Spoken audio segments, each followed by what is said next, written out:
ඔයා මේ වීඩියෝ බලන්නේ ෆෝන් එකෙන් හෝ පරිගණකයකින් නම් ඒකේ ශබ්දය සාමාන්‍ය අගයකට ගන්න. ඊට පස්සේ ඔයාට කරන්න තියෙන්නේ මේ වීඩියෝ වෙන ඇසෙන ශබ්දය ගැන අවධානයෙන් අසාගෙන ඉන්න. එක්තරා තැනකදී ඔයාට මේ ශබ්දය ඇසෙන්නේ නැතුව යනවා. අන්න එතකොටම ඔයා මේ වීඩියෝ එක නවත්වලා බලන්න. වීඩියෝව නවත්වපු තැන පෙන්වන වයසත් ඔයාගේ වයසත් සමානයි නම් ඔයාගේ කන් දෙක ගොඩාක්ම නිරෝගී හොඳ ශ්‍රවණ තත්ත්වයක් තියෙන කෙනෙක්. එහෙමනම් දැන් අපි යමු ශ්‍රවණ පරීක්ෂාවට.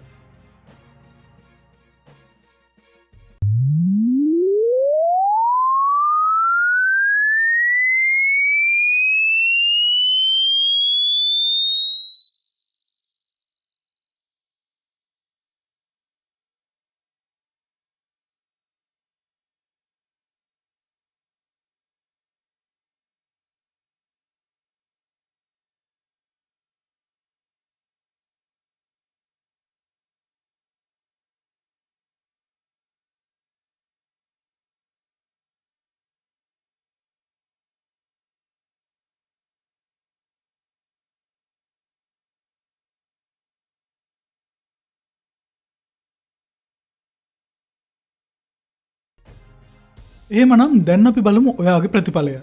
ඔයාට නැසෙන මොහොතේ වීඩියෝ එක නතර කළාම පෙන්වුව වයස ඔයාගේ වයසට සමානයි නම් ඔයාගේ ශ්‍රවණ තත්ත්වය හොඳ මට්ටමකයි තියෙන්නේ. යම් විදියකින් එම අගය ඔයාගේ වයසට වඩා වැඩි වයසක් පෙන්වනවා නම් ඔයාගේ ශ්‍රවණ තත්ත්වයේ යම් දුර්වලතාවයක් තියෙනවා. ඒ නිසා ඔයා වෛද්‍යවරයෙකු මුණ ගැසී Tamanගේ ශ්‍රවණ තත්ත්වය හරියාකාරව නැවතත් පරීක්ෂා කරගන්න.